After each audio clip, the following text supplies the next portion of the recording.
From the Pep Radio Newsroom, this is a news blast intended for our YouTube channel and other social media followers. LGBTQ Nation is reporting that on Wednesday, the U.S. Supreme Court heard arguments on whether Oklahoma can force taxpayers to fund the state's first ever Catholic charter school. Opponents say the school violates the Constitution's First Amendment, which forbids the government from endorsing a preferred religion, and they worry that a court victory could give right-wing religious conservatives even greater permission to mix church and state. The case, Oklahoma Statewide Charter School v. School Board v. Drummond, involves the St. Isidore of Seville Catholic Virtual School, which is seeking to become the first publicly funded religious school in the nation. The school's lawyers say the institution deserves access to Oklahoma's taxpayer funds for charter schools because depriving them of access would violate the First Amendment Free Exercise Clause, which requires the government to allow people to freely practice their religion. The school also says it's unfairly discriminatory to forbid religious schools from participating in a taxpayer-funded state charter school program that other schools can participate in. Oklahoma's Supreme Court already ruled against the school, saying that public funding would violate the Constitution's Establishment Clause. However, during questioning, Chief Justice John Roberts asked how this case differs from the 2021 case of Fulton v. City of Philadelphia, in which the court ruled that Catholic groups should be allowed to participate in a city foster care program, despite its religious-based refusal to work with same-sex couples, according to NBC News. How is that different from what we have here, he asked.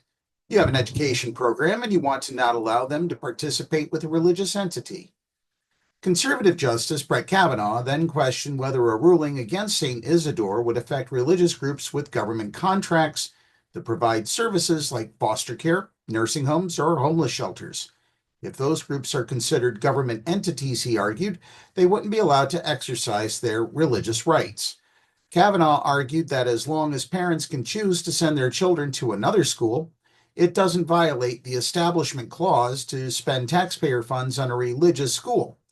His argument reflects the 2002 case of Zelman v. Simmons Harris, a 5-4 decision in which the court ruled that states may, but are not required to, include religious schools in taxpayer private school voucher programs as long as children can choose not to attend them.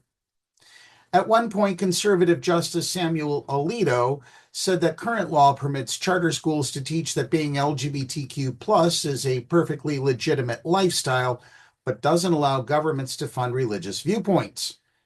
At another point, Kavanaugh suggested that rules requiring charter schools to be non-religious are a form of rank discrimination against religion.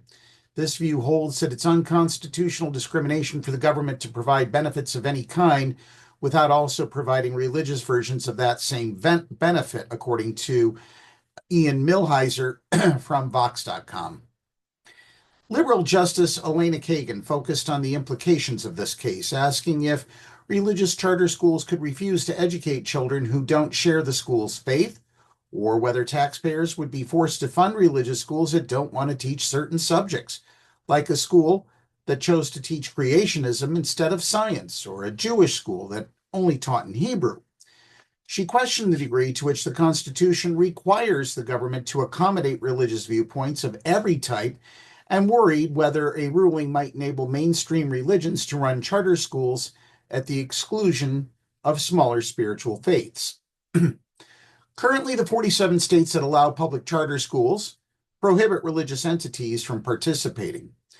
The court's ruling could open the door to religious groups demanding inclusion in state charter school programs. Conservative Justice Neil Gorsuch tried to downplay this concern, saying that states could require religious charter schools to provide a secular education whose objectives and content are overseen by state educational officials.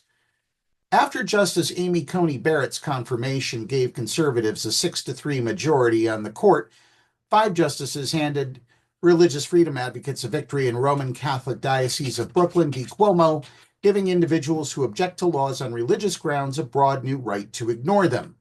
In the court's 2022 Kennedy v. Bremerton School District decision, they said coaches can lead post-game Christian team prayers, though the court's decision misrepresented facts of the case. More recently, the court heard the case of Mahmoud v. Taylor, in which plaintiffs argued that schools must notify parents if their children will receive instruction on gender and sexuality in violation of their parents' religious beliefs, and must give parents an opportunity to opt their child out of such instruction. Amy Coney Barrett has recused herself from hearing Oklahoma statewide charter school board v. Drummond, which means the case could potentially get a split 4-4 decision. And if this happens, then the Oklahoma Supreme Court's ruling against the religious school will stand. Anti-LGBTQ plus religious conservatives have long wanted a Supreme Court victory that would direct billions of taxpayer funds from public schools to religious homeschools and charter schools. The Supreme Court is expected to issue its ruling in Mahmoud and Drummond by this summer. That's the News Blast. We'll be sharing additional news blasts throughout the day. Subscribe to the PEP Radio channel to stay informed while you're on the go. Thanks for watching.